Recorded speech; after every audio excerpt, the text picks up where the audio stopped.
Hello, thank you for attending my presentation today as we discuss the issue of social media influence on college students, and in particular, how does social media influence college students during an election year.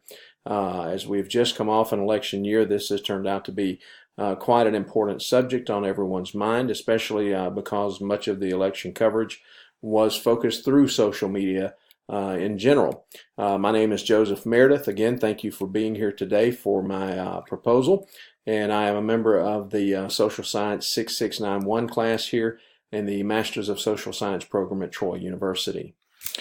The initial problem we discovered when we started to look into the issues here with social media, the big problem that stood out was low voter turnout. As you can see from this graphic, 2016 represented a low of the last 20 years in voter turnout in general. And you can see on the details here how it's broken down, but in particular, pay attention to the gray areas here that show you the actual overall percentages.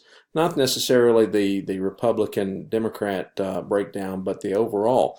2008, we had a high of 63.7% of eligible voters, and in 2016, that dropped all the way to 55.4%, which is still 5% less than the previous year. So that was one big problem we saw, was the low voter turnout that we experienced in the last election. Which population segment was another issue that we saw. These are voting age adults, and the way that this segment broke it down fell between the millennial generation, Gen X, the baby boomers, silent generation, and the greatest generation. And that's, of course, youngest to oldest in that particular order, as you can see. The population overall for the millennials, or the age group that we were interested in, 18 to 35-year-olds, or 18 to 29-year-olds, I believe is the actual breakdown. No, 18 to 34 was the 2015 breakdown. So I was correct in the first presentation there. The millennials are surpassing everyone as far as number of population available. 81 million that you can see by this graph here, far outweighing the silent generation, the baby boomers, Gen Xers, and the greatest generation, not even on this list, but we did include it for reference here. And those are people age 88 to 100 now. So there's a lot less of them around. But as you can see, the largest segment of population is also the least likely to vote. That's what we're getting to here with the millennials, the population ages 18 to 35. Largest selection, least likely to vote. Social media usage.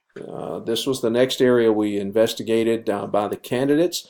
As you can see by these numbers on the graph here, the four main presidential candidates during the 2016 election at a specific point, this was in September, the followers on social media, and this only looks at the top three, which Twitter, Facebook, and Instagram, and you can see the number of people being impacted here. We're not talking a few hundred or a few thousand or a few 100,000. We're talking into the millions of people who are following these candidates on social media. Tremendous amounts of people on social media following the presidential candidates. Social media has been used extensively in election campaigns since 2008, really, when social media was first around in its beginning or infant stages. We saw the attempts by election campaigns to actually use social media to target specific age groups. As that technology has continued to develop, that has become a finer point pen, if you will. But they use it for different ways. In the beginning, it was used more to rally the troops, or to schedule fundraisers, or to coordinate appearances or events. And in the latter years, this year in particular, it became very candidate specific, and they would use it to create news or create media storms to help spur interest in whatever they were talking about at the time. An example of this from the last presidential election, the social media candidate wars. There was a period of time where Jeb Bush and Hillary Clinton went back and forth. Jeb Bush posting this graphic at one point on his Twitter account, showing that the increase in student debt under a Democratic White House at 100%. Hillary campaign fires back and said that they fixed it. And you can see that they've marked through the 100%. They made a F and then commented on the other side about the grade given under Bush's leadership. Bush didn't give up. His campaign fired back again with Hillary's logo that they fixed it. They turned the H on its side so the arrow points up, and they changed it to taxes, raising taxes being the obvious signal there. But as you can see, candidates in particular, or their representatives of their campaigns, very engaged on social media at each other. And that was really something we saw this year for the very first time. Every age group using social media is using it more and more for news sources. Here are two screen captures, one from the mobile version of Facebook showing Fox News website and one of their posts, the one on the other side, the left side of your screen, from CNN. And they all, CNN's post here actually shows their presences on Instagram and Snapchat and Facebook and Vine and Twitter. That's what you see up in this area of the presentation. Tremendous followings on social media for all these news outlets, and the research is showing that today more and more people are turning to social media as a news source. Particularly the age group that we were looking at, the millennial generation, or those who are college age at this point in time in their life. The largest segment of population using social media, no big surprise, it's 18 to 29-year-olds make up 90% of the adult population using social media or social networking websites. And this is as of 2013. That number is outdated, to say the least. At this point in time, I would imagine it to be a lot more. But more and more people are actually turning to social media. The population segment that we would like to look at in this research are 18 to 29-year-olds. These are comprised mainly of college students, both for the undergraduate and the graduate level. And of course, there are some that would fall into an older category there, but this is the primary population segment that we wanted to look at. The intent of the research was to examine how social media was used and used extensively in 2016 campaigns, in particular presidential campaigns, targeting the largest population of social media users, which is this 18 to 35-year-old age group. This age group in particular, the lowest voter turnout. There has to be a correlation there as to why we had such a low turnout from this age group, and how did social media play into that? Was it too much? Did they get tired of hearing it? We'd like to know that. And does social media influence college students? How does social media influence college students? I apologize, I think my face is over the last bullet point there. But we want to know what plays into influencing college students and their political decisions from what they see on social media. For our literature review, we did review several articles obtained via the Troy University Library's databases. These address ways that political candidates and their campaigns are using social media. In particular, you can see a post by Donald Trump taking a stab at Hillary. And Hillary, of course, having the quote there with telling Trump to delete his account.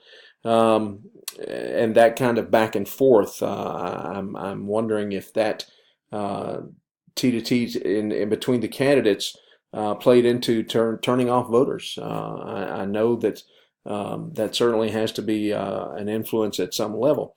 Political discussion practices on social media is another thing we wanted to look at. And how do people talk about politics? Do they comment on posted articles? Do they post articles? Do they look to friends and relatives for influence on how to go politically? A number of good topics that no shortage of data on this, by the way.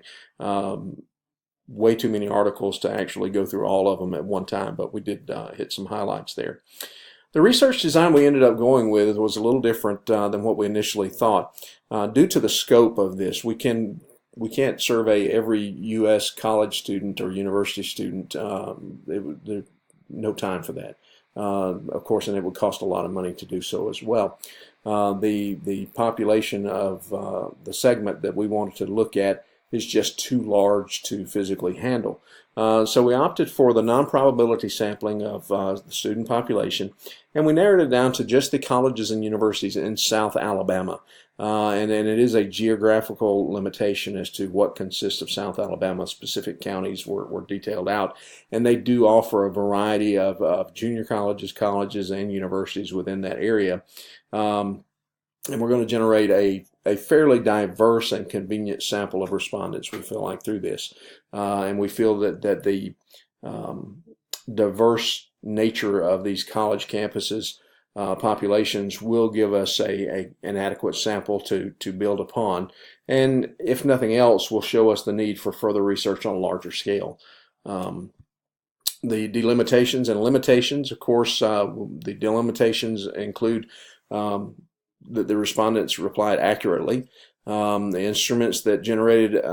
instruments we use generate accurate measures. Research is a quantitative study of students at colleges, and that should say and universities.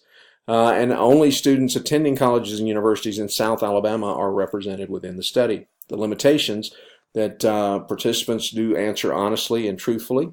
One of the main weaknesses of utilizing a non-probability convenience sample is that it's not generalizable to the larger population. And that was my main concern with this research, is that it would not be able to scale up to represent an accurate sample. But we do feel like we can generate some more interest through this method, and that students of different cultural and ethnical backgrounds may provide varied responses. And to be honest, I'm actually encouraged by that. I hope to see that as we delve deeper into the research. Very significant study here. This will be beneficial to social media developers. Online news and media outlets certainly have a vested interest in this. Future political candidates surely will want to know about this research to see how the college population is being influenced, given that it's the largest section of the population. And it's also important to those who seek to understand the influences and political processes and their outcomes. Hope that this has helped you to understand what I hope to accomplish with this study. Thank you very much for sitting through it today. Have a great day.